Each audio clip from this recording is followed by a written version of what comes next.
Yes, hello. It's me, Mr. J. I have a mini lesson for you today to finish off our week, and it's about the three theories that we started with at the beginning of the semester: functionalism and conflict theory. Mostly, we don't get symbolic interactionism here, but we will focus on functionalism, conflict theory, how they try to explain stratification in society, and then how some sociologists attempt to combine the two. So I will kind of read through this, and then if I feel it's interesting and necessary, I'll pause and try to explain some of the things that we're looking at here. So, sociologists are interested not only in the nature of social stratification, but also in its causes and consequences. Functionalists and conflict theorists have offered explanations. Other sociologists, seeing weaknesses in both approaches, have tried to blend the two. Functionalist theory. Functionalists view stratification as a necessary feature of the social structure. The functionalist explanation assumes that certain roles in society must be performed if the system is to be maintained. Higher rewards for the performance of these roles ensure their fulfillment. Fulfillment. The more important the role and the more skill needed to perform the role, the higher the reward. Functionists claim that without varying rewards, many jobs would not be filled and society could not function smoothly. For example, why would someone take the time and expense to become a physician if the reward for being a sales clerk were the same? So, right, there are totally necessary jobs that every society needs for it to survive. And functionalists put this theory out there that we then naturally create higher rewards, right? So like to become a doctor, that's kind of the classic one. To become a doctor, very difficult. However, you get paid more. Being a doctor is seen as being really prestigious, and so the rewards to fill a necessary role are very high. A criticism of functionalism is that critics suggest that the functionalist explanation has weaknesses. The theory fails to consider that not everyone in society has equal access to such resources as education. Without this access, people are unlikely to obtain high status occupations. The functionalist approach also assumes that positions that offer higher rewards are more important. A heart surgeon may earn more money, but is he or she more important to society than the garbage collector whose work prevents the spread of contagious diseases? Which, again, is apt in these times. So if you pay attention to social media, right, there's a lot of people asking, like, in the battle for minimum wage, and people who have fought against like a $15 minimum wage for, let's say, grocery store workers, well, they're suddenly incredibly important, are they? Right? They're not making hundreds of thousands of dollars like doctors or lawyers or millions like athletes make, but look how much more we need them now today than we need those other jobs and positions. Not doctors, we need doctors today, of course, too, but think about like athletes, celebrities, actors, musicians, not seemingly as important today um, in our pandemic lives. Um, and then functionalism, right? It's uh, theorizes that society naturally sorts itself out for its survival, and that the rewards are natural.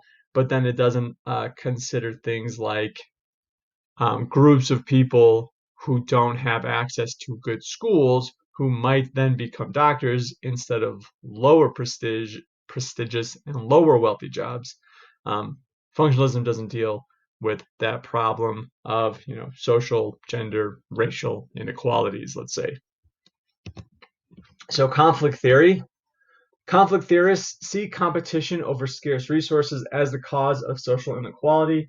Conflict theorists who base their work on Marxist theory say that stratification comes from class exploitation. The owners of the means of production control the working class in order to make profits and maintain their power in society.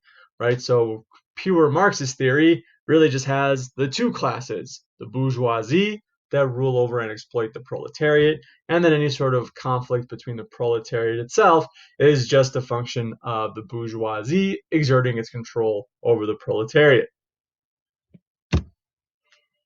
A broader view under conflict theory, many American conflict theorists such as C. Wright Mills, Irving Lewis Horowitz, and G. William Domhoff take a broader view of inequality. According to their view, various groups within society compete with one another for scarce resources. Once a group gains power, it is able to shape public opinion and public policy to its own advantage. In that way, it maintains its position of power. Right? So instead of just having the two classes, the bourgeoisie and the proletariat, you can divide society up into lots of different groups, where again, it could be gender groups, racial groups, wealth groups, class groups. And the idea being that, like, instead of just the we'll call it simplistic view of the bourgeoisie and the proletariat, there are actually many different groups. And then that once one group is able to get into a position of power, it then maintains its power, and that could be right. You could say, white people in America have more power and access than minority groups, right? That's not just a simplistic view like bourgeoisie and proletariat, but it still falls under the idea of competition for resources. Critics have found shortcomings in conflict theory as well. One of its major weaknesses is that it fails to recognize that unequal rewards are based in part on differences in talent, skill, and desire. Not everyone is suited for every position in the social structure. Consequently, society must have some way to urge the proper individuals into positions that are vital to its operation. One approach is to offer different rewards. So this kind of idea, conflict theorists make assumptions that particular groups of people would be more represented. I promise I can speak English. Conflict theory says that certain groups would be more represented in particular positions if people in power did not, prevent them from having access in order for the people in power to maintain their wealth and privilege and power. That is an assumption that functionalists are not willing to make, right? Functionalists are very much tied to the idea that for society to survive, it has this natural tendency to shuffle the right people into the right jobs, while conflict theorists do not agree with that and don't agree with those assumptions that functionalists make. Efforts at synthesis. Some sociologists, noting that neither approach fully explains stratification, have tried to synthesize the two. Rolf Dahrendorf suggests that each approach might be used to explain specific aspects of stratification. For example, functionalist theory helps explain why people spend years training to become doctors or lawyers. Conflict theory helps to explain why the children of the wealthy tend to go to the best colleges and have the best jobs. Gerhard Lenski.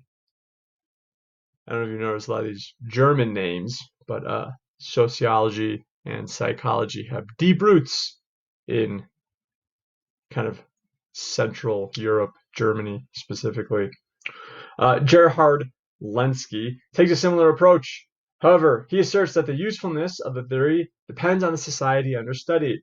He notes that functionalists state that a stratification system functions because members of society accept it. Such a view would apply to simple societies, such as hunter-gatherer societies, where survival depends on cooperation. Lenski suggests that the conflict theory would apply to more complex societies in which people struggle to control wealth and power. A ruling group emerges from the struggle, and social inequality develops as this group takes steps to maintain its position. Okay, that is the end of this section. There is hopefully some of this will help you finish your second assignment this week. If you have questions, please email me or visit my office hours. This is Mr. Janosiak signing out from my home.